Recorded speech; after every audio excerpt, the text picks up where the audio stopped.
Grand Egyptian museum ഉദ്ഘാടന ചടങ്ങിൽ ഒമാനെ പ്രതിനിധീകരിച്ച് സാംസ്കാരിക കായിക യുവജന മന്ത്രി സയ്യിദ് ദി യസിൻ ബിൻ ഹൈത്തം അൽ സയ്യിദ്. കെയ്റോയിൽ വെള്ളിയാഴ്ച നടന്ന ചടങ്ങിൽ സുൽത്താൻ ഹൈത്തം ബിൻ താരിഖിന്റെ പ്രതിനിധിയായി ചടങ്ങിൽ പങ്കെടുത്ത സയ്യിദ് ദി യസിന് ഊഷ്മള വരവേൽപ്പാണ് ഈജിപ്ഷ്യൻ അധികൃതർ നൽകിയത്.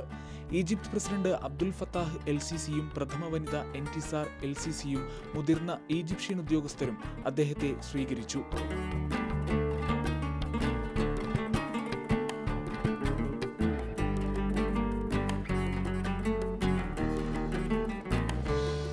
ലോകത്തിലെ ഏറ്റവും പ്രധാനപ്പെട്ട സാംസ്കാരിക പുരാവസ്തു കേന്ദ്രങ്ങളിലൊന്നായ ഈജിപ്തിനെ പ്രദർശിപ്പിക്കുന്ന ഗ്രാൻഡ് ഈജിപ്ഷ്യൻ മ്യൂസിയത്തിന്റെ ഉദ്ഘാടനം രാജ്യത്തിന് ചരിത്ര നിമിഷമാണ്.